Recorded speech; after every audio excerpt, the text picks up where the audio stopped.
बिस्मिल्लाहिर्रहमानिर्रहीम। एक नए प्रोग्राम के साथ आपकी खिदमत में हाजिर हैं। गिलानी साहब, आज हमने दोबारा रिक्वेस्ट की हुई है डॉक्टर खाकान नजीब साहब से, चूँकि आपको पता है कि अभी पाकिस्तान की टीम वाशिंगटन यात्रा के लिए, आप अमेरिका यात्रा कहते हैं, जाने वाली है, और एक एनुअल स्प्रिंग मीटिंग है जिसमें पाकिस्तान के फाइनेंस मिनिस्टर अपनी पूरी टीम के साथ वहाँ पे मौजूद होंगे। और एक्सपेक्टेड ये है कि पाकिस्तान एक नई रिक्वेस्ट करने जा रहा है for medium term bail out package. Doctor Khaqan Najeeb साहब, थैंक यू वेरी मच, आपने हमें टाइम दिया। डॉक्टर साहब, पहला सवाल ये है कि इस टाइम इकोनॉमिक सिचुएशन खड़ी कहाँ पे है, और जो अगला आईएमएफ का प्रोग्राम है आप उसको किस नज़र से देख रहे हैं? Bismillahirrahmanirrahim. Assalamu alaikum everyone. Thank you Mehtab and Waqar Saab for having me. So Mehtab साहब, very clearly पाकिस्तान की इकोनॉमी टिपिकली बिहेव कर रही है जैसे कि कोई भी इकोनॉमी जब आईएमएफ की एंगेजमेंट होती है तो बिहेव करती है। जितना भी एम्पिरिकल वर्क आईएमएफ प्रोग्राम्स पे है उसको अगर आप देखें तो वो मैक्रो स्टेबिलिटी पहले 6 से 9 माह में आपको ला देता है। पाकिस्तान टिपिकली बिहेव कर रहा है वैसे आसानी के लिए। मैक्रो स्टेबिलिटी का मतलब है कि रिजर्व्स की पोजीशन बेहतर होना शुरू हो जाती है। $4 अरब पे थे, आज 8 के करीब हैं। पाकिस्तान का जो करंट अकाउंट का खसारा है पहले 8 माह में फिस्कल ईयर 23 में $4 अरब के करीब था, अब $1 अरब पे है। और तीसरी बात, इन्फ्लेशन जो कि 38 पे चली गई थी वो तकरीबन 20-21 पे, और कोर इन्फ्लेशन इससे भी नीचे 12-14% पे आ गई है। ये टिपिकल बिहेवियर है। पर ये सब कुछ करने के लिए आईएमएफ की जो एडजस्टमेंट्स हैं वो भी अक्रॉस द बोर्ड क्लियर हैं। प्राइसिंग की तब्दीली एनर्जी सेक्टर रिकवरीज के लिए, पाकिस्तान का जो मॉनेटरी टाइटनिंग है 22% का रेट, प्राइवेट सेक्टर क्रेडिट टूट गया है, प्राइवेट सेक्टर डिमांड भी टूट गई है, उससे इकोनॉमी स्लो हो गई है। शरह नमू इस साल 2% के इर्द गिर्द आ जाएगी, पिछले साल नेगेटिव थी। आखिरी चीज यह है कि कोशिश जो फिस्कल कंसोलिडेशन की है, यानी कि मालियाती खसारे को नीचे लाने की, वो उतनी कामयाब नहीं हो सकी बिकॉज हमारा इंटरेस्ट एक्सपेंस इतना ज्यादा है कि इंटरेस्ट देने के लिए भी 1200 से 1300 अरब रुपया बोरो करेंगे तो इस पोजीशन में आएंगे। लेकिन लेकिन ये डॉक्टर साहब, एक बात मुझे अगर इजाज़त दें, जब फिस्कल इतना बड़ा होल हो आपका, तो ये तो बुनियादी तौर पे एक विशियस साइकिल के अंदर हैं हम। जब होल इतना बड़ा होगा, ये अल्टीमेटली यानी उसके अंदर इन्फ्लेशन के अंदर जाके बिल्ड अप करेगा दोबारा से। इससे निकलने का तरीका क्या है? क्या वो वक्त नहीं आ गया कि अब इंटरेस्ट रेट को कम किया जाए? I think room interest rate को कम करने का ऑनेस्टली अगर आप मुझे पूछें तो शायद क्रिएट तो लास्ट मीटिंग में भी मॉनेटरी पॉलिसी की हो गया था, पर मैंने तब भी कहा था कि ये कम नहीं होगा। अब आप कहेंगे कि जब एक तरफ मैं कह रहा हूँ रूम क्रिएट हो गया, दूसरी तरफ मैं कह रहा हूँ ये नहीं होगा।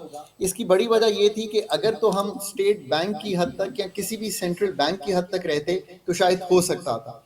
पर जब आईएमएफ ने इसका मॉडल रन किया होगा तो उन्होंने कहा होगा चूंकि फिस्कल का खसारा इतना बढ़ा हुआ है और फिस्कल कम नहीं हो रहा, और उसकी वजह से 8,300 अरब के नए नोट छापने पड़ रहे हैं, तो फिस्कल चूंकि एक तरफ से बहुत फैला हुआ है तो मॉनेटरी की इतनी टाइटनिंग रखी जाए कि प्राइवेट सेक्टर को तोड़ा जाए।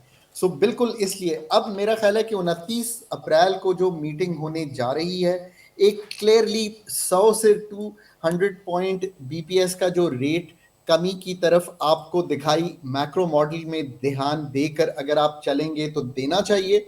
इसके साथ साथ अगर ये कम होता है तो गवर्नमेंट का भी जो बोरोइंग का ऑब्वियसली रेट है वो कम हो जाएगा, बिकॉज टी बिल्स पीआईबीज नीचे आ जाएंगे। सो ये एक ओवरऑल तनाजुल है इस लेकिन वक्त। सर, आई आप थिंक ये देखें ना, अगर 1% कम होता है तकरीबन 100 बेसिस पॉइंट्स, तो हुकूमत की बारविंग की जो कॉस्ट है उसमें तकरीबन कोई 250 अरब रुपए की कमी होती है तकरीबन। सो आप तो दुरुस्त फरमा रहे हैं। So the economy now will behave कि जहां से ये रेट कट होना शुरू होता है और आपकी थोड़ी सी, मैं उम्मीद करता हूं कि प्राइवेट सेक्टर क्रेडिट जो है वो ईज ऑफ होना शुरू होता है।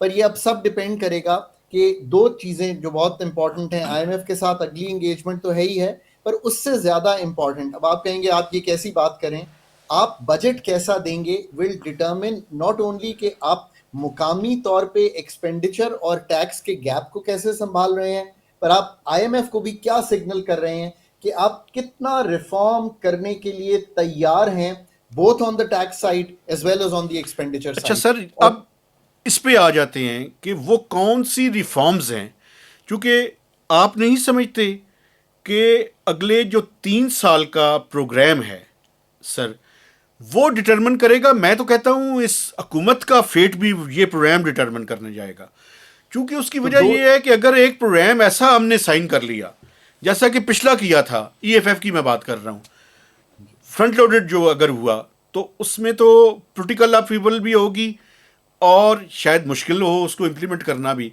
तो ये जो डिजाइन करने की बात है, ये कितनी इंपॉर्टेंट है?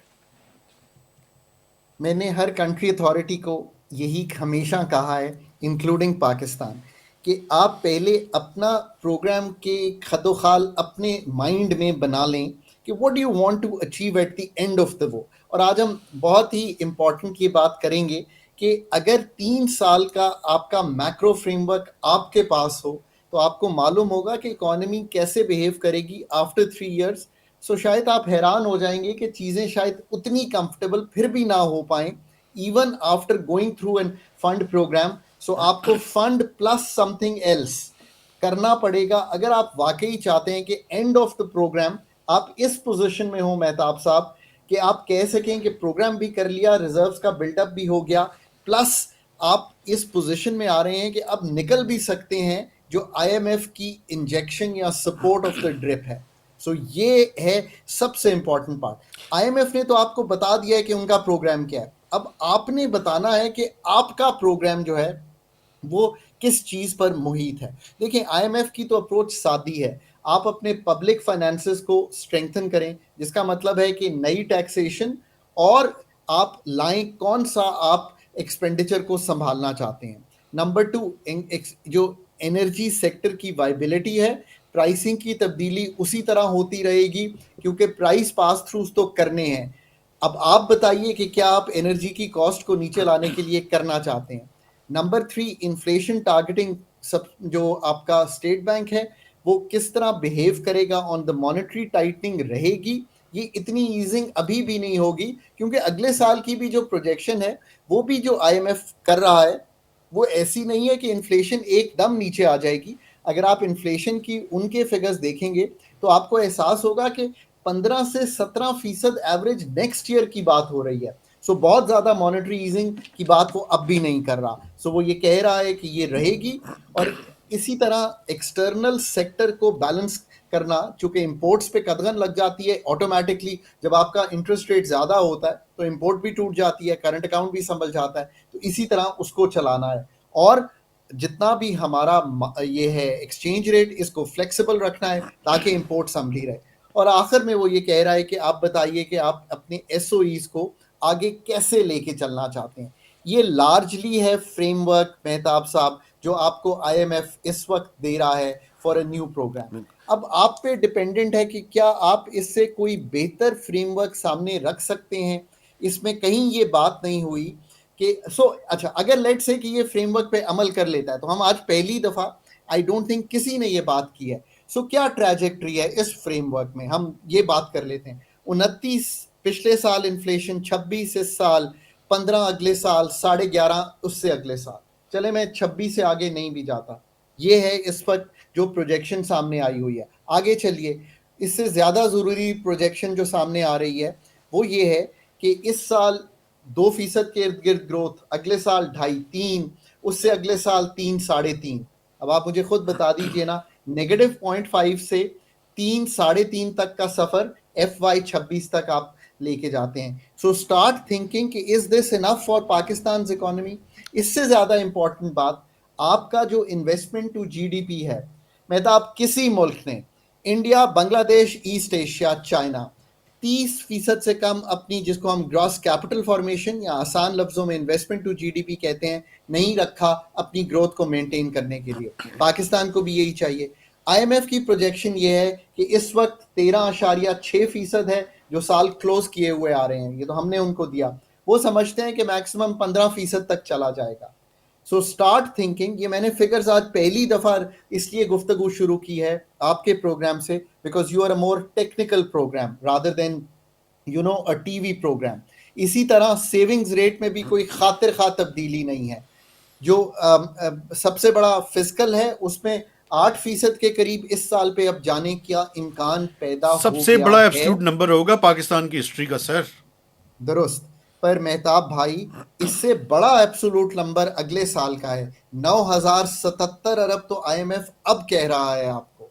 सो अब आप मुझे बताइए कि अगर ये फिगर्स मैंने आईएमएफ के प्रोग्राम के बाद आपके सामने रखे हैं, मैं इससे बड़ा फिगर जो कभी कोई देखता ही नहीं है वो भी रख देता हूं आपके सामने। जी प्लीज। एस्टिमेशंस ये हैं कि FY28 तक पाकिस्तान का जो government and government guaranteed debt है, जो कि 2023 में जो हमने ख़त्म किया है, वो खड़ा हुआ था तकरीबन हमारा 68,000, सॉरी, जो हमने 23 किया है 68,000 अरब के करीब। वो 2028 जब हम FY28 ख़त्म करेंगे तो वो 1,20,000 अरब के करीब चला जाएगा। ये है being in the IMF program आप कहाँ पहुंचेंगे।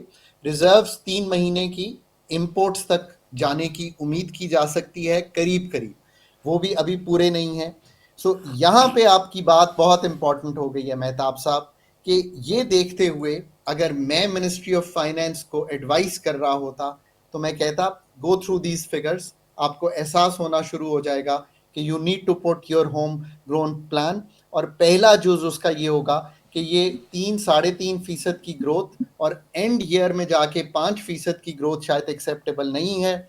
इसको बढ़ाने के लिए हमें क्या रियल सेक्टर के मेजर्स हैं जो हमें आईएमएफ के साथ प्रोग्राम में भी और खुद भी लेने हैं, चाहे वो डीरेगुलेशन है, जी, फाइनेंशियल वही मैं आपसे इंटरमीडिएशन पूछना है। चाह रहा था खाकान साहब कि जो आपने जी फरमाया आईएमएफ के पैकेज के साथ समथिंग एल्स पाकिस्तान को करना होगा। एक तो थोड़ा समथिंग एल्स डिफाइन ब्रीफली करें, और दूसरा ये फरमाइएगा कि ये समथिंग एल्स क्या हमें कोई पॉलिटिकल विल हमें नज़र आती है ये करने की? क्योंकि अभी तक तो यही तासुर है कि हम जो कुछ भी आईएमएफ की कंडीशंस हैं हम वो सारा कुछ आवाम से निचोड़ रहे हैं, और वो रिफॉर्म्स की तरफ हम उस तरह से नहीं जा रहे हैं। तो अगर अल्टीमेटली ये प्रोग्राम चला भी जाता है, ये EFF कामयाब भी हो जाता है आपका, तो पाकिस्तान के अवाम तो वहीं के वहीं खड़े होंगे ना बाय द वे फिर, बल्कि उनके पास जो कुछ बचा होगा वो भी नहीं होगा और रिफॉर्म्स सो फिर नहीं आपने होंगी। आपने बहुत से अहम सवाल जो है आप सामने रख दिए। आपने 4 सवाल रखे हैं सामने। पहली तो बात आपने रखी है कि अगर ये प्रोग्राम कंप्लीट होता है, मैंने हमेशा मेहताब से जब भी गुफ्तगू किया ये कहा है, और वकार भाई पाकिस्तान 23वां प्रोग्राम कर रहा है, 24वें की तैयारी है, ज़िंदगी में एक एक्सटेंडेड फंड फैसिलिटी कामयाब की है। सो ये एक कोई आसान बात नहीं है कि हम कहेंगे हम ये पाकिस्तान का प्रोग्राम आईएमएफ के साथ चला लेंगे। So design very important, then implementation team both have become very important. अभी हमने एक बात सामने रखी है कि अलोन आईएमएफ प्रोग्राम नहीं। आपने दूसरा सवाल किया, समथिंग एल्स ये है कि ग्रोथ के आर्किटेक्चर को इस 3-4 साल में तब्दील करना होगा। ये जो हमारी ग्रोथ है जो कि फॉरेन फंड डेड और पाकिस्तान को इम्पेटस दे के चलाने में है, इसको तब्दील करके पैदावारी सलाहियत एग्रीकल्चर की बढ़ाना, डीरेगुलेट करके इकोनॉमी को आगे लेकर जाना, कॉस्ट ऑफ डूइंग बिजनेस को काटना एनर्जी में भी और रेगुलेशन में भी, ताकि वो आसान हो, और कॉस्ट के अलावा ease of doing business create करना। मैंने 4 चीजें आपके सामने बड़ी क्लियरली रखी हैं। अगर तो आप ये सारा कुछ करेंगे तो आपका इन्वेस्टमेंट टू जीडीपी मुझे 20-22% पे लेके जाना, ये हदफ बनाइए। अगर ये हदफ नहीं बनाएंगे तो जब एंड कर रहे होंगे 3 या 4 साल में, तो यही 14-15-16% पे खड़े होंगे तो बात बनेगी नहीं। दूसरी बात जो इससे ज़्यादा ज़रूरी हो गई है वो ये है कि पाकिस्तान को डिफ़ॉल्ट से निकालने की बजाय वो रिफॉर्म्स इम्प्लीमेंट करना जो पाकिस्तान को निकाल दे इस चुंगल से of less employment creation to more employment creation. और तीसरी बात यह है कि बहुत इंपॉर्टेंट तो यह है कि ये सारा कुछ जो होना है, ये जो हमने काम करना है, ये बोझ कैसे ना पड़े आम आदमी पे या उस पे जो मिडिल इनकम अर्नर है। तो उसके लिए एक ब्रॉड बेस्ड टैक्सेशन का फ्रेमवर्क रखना, जिसमें एग्रीकल्चर इनकम टैक्स को लाएं, जिसमें रिटेल एंड होलसेल को लाएं, जिसमें विदहोल्डिंग टैक्सेस से निकलें, और ये हदफ रखे ना कि डायरेक्ट टैक्सेशन अगर इस वक्त 30% ही है तो उसको एंड ऑफ द प्रोग्राम 40% पे कैसे लेकर जाएंगे। सिर्फ टैक्स टू जीडीपी का हदफ ना रखिए ना, आप अहदाफ ही फर्क रखिए। इस दफा मैंने तो अहदाफ ही आपको फर्क देने की कोशिश की है कि 40 या 45 पे कैसे आपकी डायरेक्ट टैक्सेशन जाएगी।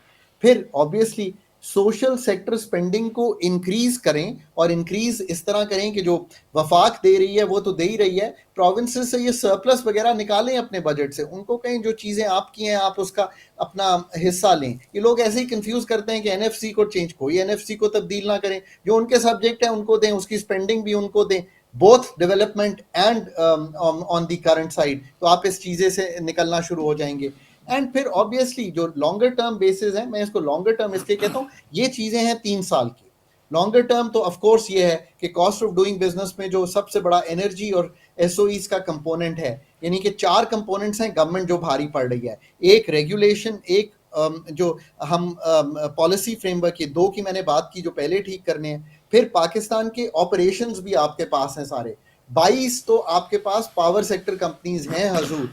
और आखिर में जो बात है कि जो रेगुलेटरी एजेंसीज हैं उनका बोझ कैसे तोड़ेंगे। अब अगर आप ये सारे काम कर सकते हैं तो this is your IMF plus, it's right in front of you.